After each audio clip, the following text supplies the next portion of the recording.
Hello guys, welcome to my YouTube channel Educational Hub. Today we are going to cover chapter 1 of class 6 geography, that is the earth in the solar system. So without any delay, let us start our chapter.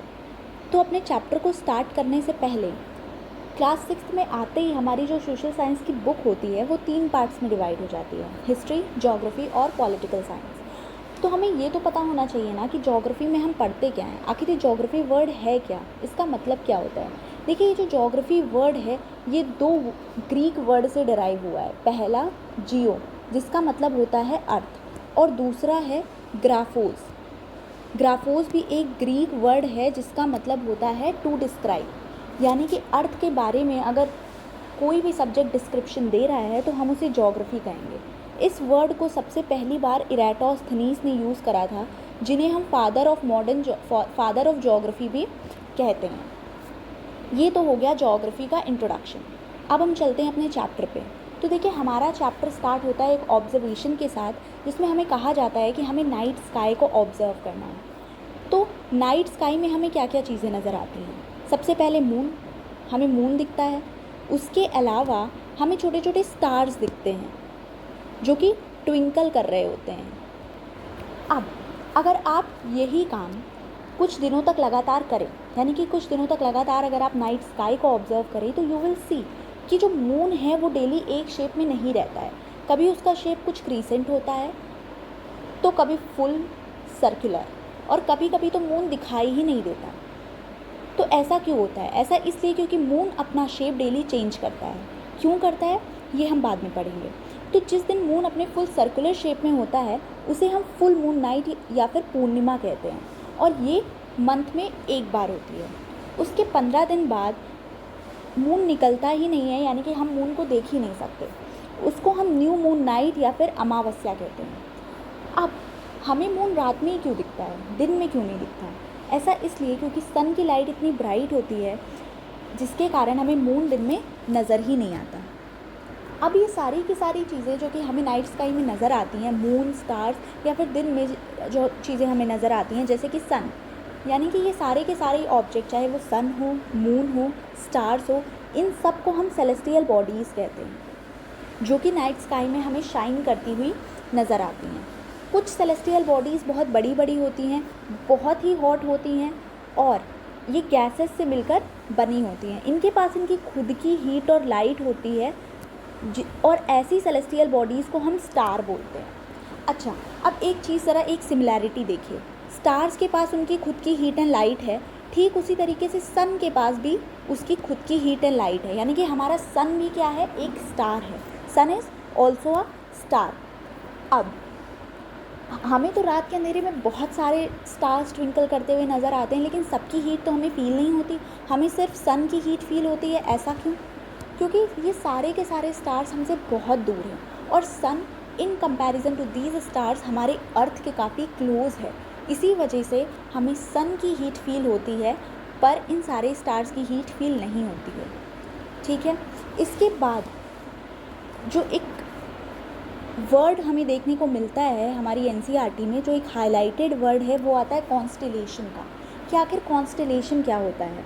देखिए, constellation basically, कभी अगर आपने night sky को observe करा हो तो आपने देखा होगा कि कभी कभी स्टार्स का एक ग्रुप मिलकर कुछ ऐसा पैटर्न बनाते हैं जिससे हमें लगता है कि वो कोई ना कोई किसी न किसी शेप को रिजेंबल कर रहे हैं, तो उसे हम कॉन्स्टेलेशन बोलते हैं। जैसे अर्सा मेजर, जिसे हम बिग बियर भी बोलते हैं, वो एक टाइप का कॉन्स्टेलेशन है।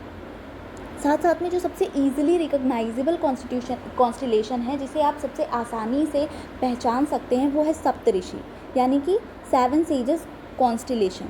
ये 7 स्टार के ग्रुप का एक कॉन्स्टेलेशन है। अब जो अर्सा मेजर कॉन्स्टेलेशन है उसकी मैं आपको एक फ़ोटो दिखाती हूँ। देखिए, ये काइंड ऑफ स्पून की तरह दिख रहा है। Ursa Major constellation look like a spoon. अब जो सप्तऋषि कॉन्स्टेलेशन होता है उससे हम नॉर्थ स्टार या फिर पोल स्टार को देख सकते हैं। अब पोल स्टार या नॉर्थ स्टार होता क्या है? देखिए, पोल स्टार और नॉर्थ स्टार एक ही चीज़ है, ये एक दूसरे का सिनोनिम आप कह सकते हैं। और ये जो पोल स्टार होता है ये हमेशा नॉर्थ डायरेक्शन में ही निकलता है, और इसकी पोजीशन डेली सेम ही होती है। ये नॉर्थ नॉर्थ डायरेक्शन को इंडिकेट करता है। तो जब आप सप्तऋषि कॉन्स्टेलेशन को देखते हैं तो इसके जो लास्ट के 2 पॉइंटर स्टार होते हैं, इनसे अगर आप स्ट्रेट देखेंगे तो ये जिस स्टार को पॉइंट कर रहे होते हैं वो होता है पोल स्टार या फिर नॉर्थ स्टार। तो अभी तो हमने बात करी स्टार्स की और कॉन्स्टेलेशन की। अब हम बात करेंगे कि इसके अलावा प्लैनेट्स क्या होते हैं।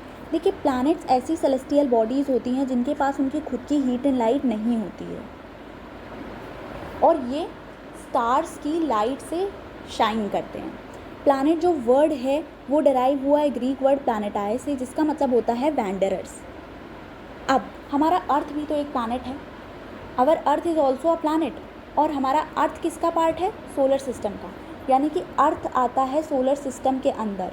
और हमारा जो सोलर सिस्टम है वो मिल्की वे गैलेक्सी का पार्ट है। गैलेक्सीज़ क्या होती हैं इसके बारे में अभी हम बाद में पढ़ेंगे।